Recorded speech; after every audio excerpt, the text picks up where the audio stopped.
അപ്പോൾ എല്ലാവർക്കും നമസ്കാരം. ഇന്ന് നല്ലൊരു ദിവസമാണ് കേട്ടോ. നല്ല തണുത്ത ഒരു പ്രഭാതമാണ്. ഞാനിങ്ങനെ ജോലിയൊക്കെ ഉണ്ടെങ്കിലും ഒരുപാട് ജോലികൾ നമ്മളിങ്ങനെ ഉണ്ടോ മനസ്സ് വിഷമിപ്പിച്ചുകൊണ്ടേ ഇരിക്കുകയാണ്. പക്ഷേ എങ്കിലും ഈ പ്രകൃതിയൊക്കെ കണ്ടു കഴിയുമ്പോൾ എന്നാൽ അതും നല്ല മഴയുള്ളൊരു രാവിലെ നമുക്ക് ആസ്വദിക്കാതെ പറ്റില്ല അല്ലേ. അപ്പോൾ നമ്മുടെ ജോലിയൊക്കെ പതിയെ തുടങ്ങുകയാണ്. അരി കഴുകിയിടാൻ തുടങ്ങും കേട്ടോ. ഞാൻ 1-2 തവണ അരി നല്ല വൃത്തിയായിട്ട് കഴുകി കഴിഞ്ഞാലും ഈ കലത്തിലെ വെള്ളം ചൂടായി വരുമ്പോൾ ആ ചൂടുവെള്ളവും കൂടെ എടുത്തിട്ട് ഒന്നുകൂടെ ഒന്ന് കഴുകി വൃത്തിയാക്കിയിട്ടാലേ എനിക്കൊരു സമാധാനമുള്ളൂ കേട്ടോ. അപ്പോൾ അരിയൊക്കെ കഴുകി കഴിഞ്ഞ് കഴിഞ്ഞപ്പോൾ ദാണ്ടെ കുറച്ച് കണ്ണുകൾ നമ്മൾ പ്രതീക്ഷിച്ച് അങ്ങനെ ഇരിക്കുകയാണ്. ഇത് വെട്ടണം, പിന്നെ ഒരു കൊല വെട്ടി വെച്ചിട്ടുണ്ട്. അപ്പോൾ അതിൻ്റെ 2 പടല എടുത്ത് കറി എന്തെങ്കിലും വാങ്ങണം, അല്ലെങ്കിൽ അത് പുളിച്ച് പോകുമല്ലോ. അങ്ങനെ ഞാൻ മീനൊക്കെ വെട്ടിയിട്ടുണ്ട്. ഉലുവ മീൻ എന്നാണ് ഇവിടെ പറയുന്നത് കേട്ടോ. പിന്നെ 2 മീൻ കുഞ്ഞിന് വറുത്തും വെച്ചിട്ടുണ്ട്. പിന്നെ അച്ഛൻ കുറച്ച് പച്ചക്കറിയും തൈരും ഒക്കെ കൊണ്ടുവന്നിട്ടുണ്ടായിരുന്നു. അപ്പോഴേക്കിനി അതിൻ്റെ പരിപാടിയൊക്കെ നമുക്ക് നോക്കാം. ഞാൻ വെള്ളരിക്ക പതിയെ വരുന്ന തൊലിയൊക്കെ കളഞ്ഞ് വൃത്തിയാക്കി കഴുകി എടുത്തിട്ടുണ്ട്. നമ്മൾ വെള്ളരിക്കായും മോരും കൂടെ കറി വെച്ചെന്ന് പറയില്ലേ, കാളം കാച്ചി എന്ന് പറയും. അതാണ് ഇന്നത്തെ വിഭവം. പ്രത്യേകിച്ച് അങ്ങനെ ഒന്നുമില്ല, ഒരു സാധാരണ ഒരു ദിവസം തന്നെ കേട്ടോ. പ്രത്യേകിച്ച് സാധാരണ നമ്മളൊരു മഴയത്ത് ഒരു എരിവും പുളിയൊക്കെ കൂട്ടി ഒരു ഊണ് കഴിക്കണം, അത്രയേ ഉള്ളൂ ഇന്നത്തെ ഒരു ഇത്. ഒന്നാമത്തെ കാര്യം, എനിക്ക് കൈക്ക് വയ്യാന്ന് ഞാൻ ഇടയ്ക്കിടയ്ക്ക് പറയുന്നുണ്ടല്ലോ. അതെനിക്ക് തന്നെ ഒരു ബോറടിക്കുന്ന പോലെ തോന്നി. അതാണ് ഞാൻ പിന്നെ കൂടുതൽ പറയാത്തത്. എനിക്കിങ്ങനെ അരിയൊക്കെ ചെയ്യുമ്പോൾ നമ്മുടെ കൈയുടെ മുട്ടിനോടായിട്ട് നല്ല വേദനയൊക്കെ ഉണ്ട്. എന്നാലും സാരമില്ല, മറ്റുള്ളവർക്ക് വേണ്ടിയിട്ട് കുറച്ചൊക്കെ വേദന സഹിക്കാം എന്നുള്ള രീതിയിൽ. അപ്പോൾ അത് ഞാൻ ഒന്ന് വേവിക്കാൻ വെക്കുകയാണ്. പച്ചമുളക് ഞാനിങ്ങനെ ഒരു ചുവടിലൊന്നും ചെറുതായിട്ടൊന്ന് കീറിയിട്ടാണ് ഇടുന്നത് കേട്ടോ. എനിക്കിങ്ങനെ 2ആയിട്ട് കീറി ഇടുന്നതിനോട് വലിയ താല്പര്യമില്ല. അതിൻ്റെ മുളകിൻ്റെ അരിയും അതുമൊക്കെ വന്നു കഴിഞ്ഞാൽ എരിവായി കഴിഞ്ഞാൽ കുഞ്ഞ് കഴിക്കില്ല. മാത്രമല്ല മുളകായിട്ട് ഇങ്ങനെ കിടക്കുകയും ചെയ്യും. ഇതിൻ്റെ പുറകുവശം അങ്ങനെ പകുതി വരെ കീറി വെച്ചേക്കുന്നത് കൊണ്ട് അതിൻ്റെ എരിവ് നന്നായിട്ട് വരികയും ചെയ്യും.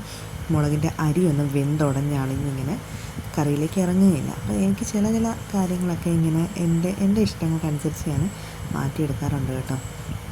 പിന്നെ ഓരോ തവണ വെക്കുമ്പോഴും ഓരോ കറിക്കും ഓരോ കാര്യങ്ങളൊക്കെ ആയിരിക്കും. നമ്മുടെ വീട്ടിൽ ചില കാര്യങ്ങളൊക്കെ ചിലപ്പോൾ തീർന്നു പോയാൽ ഉള്ളതൊക്കെ വെച്ച് ഞാൻ എങ്ങനെയാണെങ്കിലും അതൊക്കെ അങ്ങ് അഡ്ജസ്റ്റ് ചെയ്ത് പോകും. പിന്നെ പ്രത്യേകിച്ച് അങ്ങനെ നിർബന്ധങ്ങളൊന്നും ഇവിടെ ഇല്ല കേട്ടോ. അപ്പം ഞാൻ ഗ്യാസിൽ അതങ്ങ് വേവിക്കാൻ വെച്ചു. പിന്നെ ഇതിനൊന്ന് കടുക് താളിക്കാം. ഞാൻ ഇതിന് അരപ്പ് ഇത്തിരി അരയ്ക്കാറുണ്ട്. അപ്പോൾ അതിന് ജീരകവും അല്പം പച്ചക്കടുകും കൂടെ ചേർത്തിട്ടാണ് ഒരു 8-10 കടുക് അത് മതി അരപ്പിൽ അരച്ചിട്ടുണ്ട് കേട്ടോ. അതുകൊണ്ട് ഞാനിവിടെ ഉലുവയും കറിവേപ്പിലയാണ് താളിക്കുന്നത്. എനിക്ക് വറ്റൽമുളകൊന്നും ഇല്ല ഇന്ന്, എൻ്റെ എല്ലാം കഴിഞ്ഞു പോയി. എല്ലാം പൊടിപ്പിച്ചു. അമ്മ അങ്ങനെ മാറ്റി വയ്ക്കാനൊക്കെ ഓർത്തില്ല, മഴയായിരുന്നു. ഉള്ളത് എങ്ങനെയെങ്കിലുമൊക്കെ ഉണക്കിയെടുത്ത് മുളക് പൊടിച്ച് വെക്കുമായിരുന്നു. അപ്പോഴത്തേക്ക് നമുക്ക് അതിൻ്റെയൊന്നും ആവശ്യമില്ല. എന്നും അങ്ങനെ ഞാനങ്ങനെ ദിവസം ഉള്ള കാര്യത്തിന് അതൊന്നും ചേർക്കാറില്ല കേട്ടോ. ഞാനെന്തെങ്കിലും ഓണമോ വിഷുവോ കുഞ്ഞുങ്ങളുടെ പിറന്നാളോ പിള്ളേരോണോ അങ്ങനെ എന്തെങ്കിലുമൊക്കെ പ്രത്യേകതകളൊക്കെ ഉള്ള ദിവസം, അല്ലെങ്കിൽ വല്ലതും നമുക്ക് വീട്ടിൽ ആരെങ്കിലും വിരുന്നുകാർ വരുമ്പോഴൊക്കെയാണ് കടുക് താളിക്കുമ്പോൾ വറ്റലൊക്കെ ഇടത്തുള്ളൂ. അല്ലെങ്കിൽ സാധാരണ കറിവേപ്പ്, അത് ഞാൻ നട്ടുപിടിപ്പിച്ച് കറിവേപ്പുണ്ട്. 2-3 മൂടുണ്ട് കറിവേപ്പ് കേട്ടോ. ഇവിടെ ഞാൻ ആദ്യം വന്ന സമയത്ത് കറിവേപ്പൊന്നും ഇല്ലായിരുന്നു. ഞാൻ വന്നതിന് ശേഷം വെച്ച് പിടിപ്പിച്ച കറിവേപ്പാണ്. എനിക്ക് കറിവേപ്പില ഇട്ടില്ലെങ്കിൽ ഭയങ്കര ബുദ്ധിമുട്ട്. അത് മാത്രമല്ല, ഞാൻ കറിവേപ്പില കളയത്തുമില്ല. പിന്നെ കറിവേപ്പിലയും കുടംപുളിയൊക്കെ കഴിക്കുന്ന ഒരാളാണ് ഞാൻ. കാരണം എൻ്റെ ഒരു ശരീരത്തിൻ്റെ വേദനയൊക്കെ കൊണ്ടായിരിക്കാം ഞാൻ ഈ കഷായവും അരിഷ്ടമൊക്കെ കഴിച്ച് അതിൻ്റെ ഒരു ടേസ്റ്റ് പിടിച്ചുകൊണ്ടായിരിക്കാം. അപ്പോൾ അത് നമ്മൾ അരപ്പൊക്കെ ഒന്ന് ചൂടാക്കി കടുക് താളിച്ച് അതിലേക്ക് ഇട്ടു. ഇപ്പം ഞാൻ തൈരാണ്, ആ വേവിച്ച കാലത്ത് തന്നെ ഞാൻ തൈര് ഉപ്പ് വിട്ട് നന്നായിട്ട് ഒന്ന് ഉടച്ചെടുത്തിട്ടുണ്ട്. അതും കൂടി ചേർത്തിട്ട് ചെയ്യുന്നത്. ഇത് ചേർക്കാൻ നേരത്ത് നമ്മൾ ഗ്യാസ് ഓഫ് ചെയ്യുക അല്ലെങ്കിൽ സിമ്മിലിട്ടോ ചെയ്തിട്ട് ഇത് ചേർത്താൽ മതി. ആദ്യം ഞാൻ ആ വേവിച്ച ആ വെള്ളരിക്ക എല്ലാം കൂടെ അരപ്പിൻ്റെ അകത്തോട്ട് ഇട്ടു. കാരണം ആ വെള്ളരിക്ക വെന്ത് കഴിയുമ്പോൾ പച്ചവെള്ളത്തിൽ വെന്തതാണല്ലോ, അപ്പോൾ ഒരു വെള്ളച്ചുവ കാണും. അപ്പോൾ ഈ അരപ്പും കൂടി ചേർത്ത് കഴിയുമ്പോൾ അതിൻ്റെ ആ പച്ചച്ചുവ എല്ലാം അങ്ങ് പോകും. അപ്പം അതിന് ശേഷമാണ് ഈ ഉടച്ച് വെച്ചിരിക്കുന്ന തൈര് അതിലേക്ക് ചേർക്കുന്നത്. തൈര് ചേർത്ത് കഴിഞ്ഞിട്ട് പിന്നെ നമുക്ക് ചെറുതായിട്ടൊരു ചൂട് മതി, അല്ലെങ്കിൽ ആ തൈരങ്ങ് വെള്ളം പോലെ ഇതായിപ്പോവും. അങ്ങനെയൊന്നും ആവണ്ട, നല്ല കട്ടിക്ക് തന്നെ. ഞാൻ അധികം വെള്ളമൊന്നും ചേർക്കാറില്ല കേട്ടോ. വേകാനുള്ള വെള്ളമേ വെള്ളരിക്ക് ചേർക്കാറുള്ളൂ. അതുപോലെ ആ മിക്സിയുടെ ജാറിൻ്റെ അത് മാക്സിമം ഞാൻ കൈകൊണ്ട് തന്നെ അരപ്പെല്ലാം ഇതിലേക്കിടും. പിന്നെ ഒരു 1-2 സ്പൂൺ വെള്ളം മാത്രമേ ചേർക്കുകയുള്ളൂ. പിന്നെ ഈ തൈരിൻ്റെ വെള്ളമാണ്. ഇതെന്ന് വെച്ചാൽ നമുക്ക് 2-3 ദിവസമൊക്കെ ഇരുന്നാലും ഒരു കുഴപ്പവും വരില്ല. ചിലപ്പം നമ്മൾ ഈ വെള്ളമൊക്കെ ചേർത്ത് കഴിയുമ്പോൾ ഉണ്ടല്ലോ, മോര് കാച്ചി കഴിയും, ഒരുപാട് വെള്ളം ചേർത്ത് കഴിഞ്ഞാൽ എണ്ണ മുകളിൽ, തൈര് താഴെ, തൈരും വെള്ളവും വെളിച്ചെണ്ണയൊക്കെ ആയിട്ട് ഏതാണ്ട് ത്രിവർണ്ണ പതാക പോലൊക്കെ കിടക്കുന്നതായിട്ട് തോന്നാറുണ്ട് ചില മോരൊക്കെ ചിലർ വെക്കാൻ നേരത്തെ. പിന്നെ അതിങ്ങനെ ഇളക്കി യോജിപ്പിച്ചിട്ടൊക്കെയാണ്. മാത്രമല്ല അതിന് ടേസ്റ്റ് വ്യത്യാസമായിരിക്കും. ഓരോ ദിവസം കഴിയും തോറും ആ തൈര് വല്ലാണ്ടായിക്കൊണ്ടേയിരിക്കും. പക്ഷേ ഇങ്ങനെ നമ്മൾ വെള്ളം ഒന്നും തൊടാതെ വെക്കുകയാണെങ്കിൽ 2-3 ദിവസം വരെ തൈര് നമ്മൾ എന്നാണോ വെക്കുന്നത് അതേ വിഭവത്തിൽ തന്നെ ഇരിക്കും. അപ്പോൾ എല്ലാ കറികൾക്കും നമുക്ക് വെള്ളം കഴിവതും ഒഴിവാക്കുക. പിന്നെ കുഞ്ഞിനും എൻ്റെ ഹസ്ബൻഡിനുമാണ് 2 മീൻ ഞാൻ വറുക്കാൻ വെച്ചിട്ടുണ്ടായിരുന്നു. പുള്ളി രാത്രിയിൽ അത്താഴം ഇവിടെ വന്ന് കഴിക്കും. കുഞ്ഞ് സ്കൂളിൽ നിന്ന് വരാൻ നേരത്ത് അവൾക്ക് ഈ ഒരു മീൻ വറുത്തുകൊണ്ടല്ലേ ചോറുണ്ട് കേട്ടോ.